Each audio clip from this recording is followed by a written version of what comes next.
Hello friends, welcome back to my channel. তো বন্ধুরা, এখন আমরা যে আপডেটটা নিয়ে কথা বলবো একদমই এক্সক্লুসিভ একটা আপডেট সাকিব খানের আপকামিং প্রজেক্টের। এটা বিশেষ করে সাকিবিয়ানদের জন্য একটা বড় সুখবর বলতে পারো। অ্যাকচুয়ালি এমন একটা প্রজেক্ট নিয়ে আমরা কথা বলতে চলেছি যে ছবির নাম হচ্ছে অপারেশন অগ্নিপথ। ঠিক আছে, তোমরা হয়তো নামটা শুনে বুঝতেই পেরে গেছো যে এটা সাকিব খানের অনেক পুরনো একটা ছবি, 2016 সালের ছবি, 2016-17 সালের ছবি ছিল, যেটা এতদিন পর্যন্ত প্রায় 10 বছর সময় পর্যন্ত ছবিটা সেলফ হয়েছিল। ফাইনালি এমনই একটা আপডেট আমরা পাচ্ছি যে এই ছবির কাজ আবারও শুরু হতে চলেছে, এই ছবির শুটিং আবারও স্টার্ট হতে চলেছে।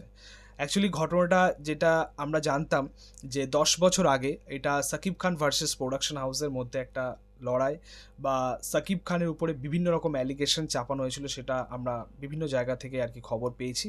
বাট সেটার পেছনে কতটা সত্যতা রয়েছে সেটা আমরা কেউই জানি না।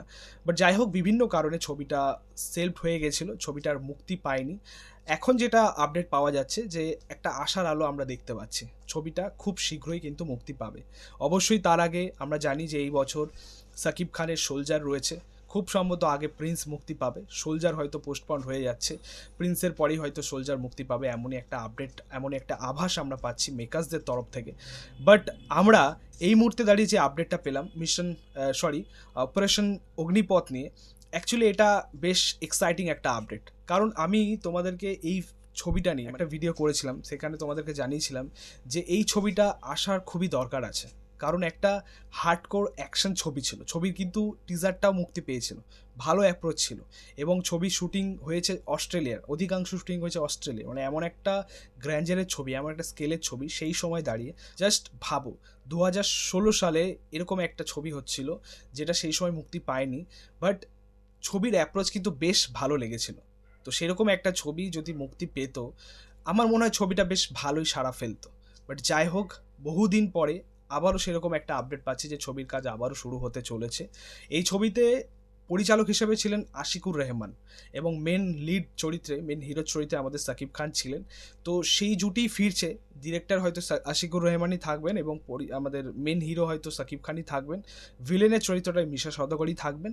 বাট নায়িকা হয়তো চেঞ্জ হতে পারে, ঠিক আছে, এমনই একটা আপডেট রয়েছে। এছাড়াও এই সময় দাঁড়িয়ে অবশ্যই ছবির বাজেটও বাড়বে, ছবির স্কেলটাও বাড়বে, গ্র্যান্ডারটাও বাড়বে, সেটা বলাই বাহুল্য। কারণ এটা 2016 সালের ছবি, এবং সেরকম একটা ছবিকে আবার যখন মানে এত বছর পর যখন সেটাকে রিক্রিয়েট করা হচ্ছে, আবার যখন শুটিং স্টার্ট হচ্ছে, তো অবশ্যই বেশ কিছু চেঞ্জেস তো আমরা দেখতে পাবো, মানে পরিকল্পনার মধ্যে, প্ল্যানিংয়ের মধ্যে অনেক কিছু চেঞ্জেস আমরা দেখতে পাবো।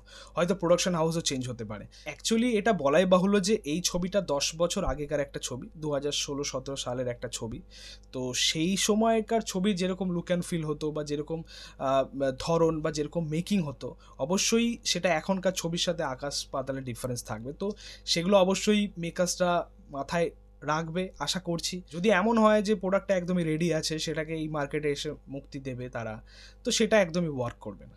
কারণ তখনকার ছবির ফ্লেভার আলাদা ছিল, তখনকার দর্শকের সিনেমা দেখার স্টাইলও আলাদা ছিল। এখন 10 বছর পর এসে সেটা অনেকটা চেঞ্জেস এসে গেছে, রুচির পাল্টে গেছে দর্শকদের। তো সেরকম একটা প্রোডাক্ট কিন্তু দর্শক নেবে না, মানে এটা অ্যাকচুয়ালি যদি হয় তাহলে অন্তরাত্মার মতো কিন্তু এটাও ফ্লপ করে যাবে, ঠিক আছে, অপারেশন মিশন। যাই হোক, এখনও অবধি এই আপডেটটাই আমাদের কাছে রয়েছে যে এই ছবির কাজ বা শুটিংয়ের কাজ আবারও চালু হচ্ছে। খুব সম্ভবত এই বছরই কিন্তু আমরা এই ছবিটা পেতে চলেছি। সাকিব খান কিন্তু এই ছবির জন্য বেশ ভালোই একটা পারিশ্রমিক নিচ্ছেন, এটা আপডেট রয়েছে অ্যাকচুয়ালি। তো দেখা যাক আলটিমেটলি যে ফাইনাল প্রোডাক্টটা কোথায় গিয়ে দাঁড়ায়, এবং নেক্সট কাস্টিং কী রয়েছে ছবির মধ্যে, মানে সাকিব খানের বিপরীতে কোন নায়িকা আসবে, বা ভিলেনের চরিত্রে মিশা সওদাগরি থাকবেন কি না, এই সমস্ত কিছু অফিসিয়াল কনফার্মেশন কিন্তু এখনও আসা বাকি আছে। তো এই ছিল বলার। তোমাদের মতামত, রিয়াকশন অবশ্যই কমেন্টে জানিও। ভিডিওটা ভালো লাগলে অবশ্যই লাইক কমেন্ট শেয়ার করে দিও, পাশে থেকে সাপোর্ট করো, চ্যানেলটাকে অবশ্যই সাবস্ক্রাইব করেছো, পাশে থাকা বেল প্রেস করে দিও পরবর্তী ভিডিওগুলো আপলোড। Thank you.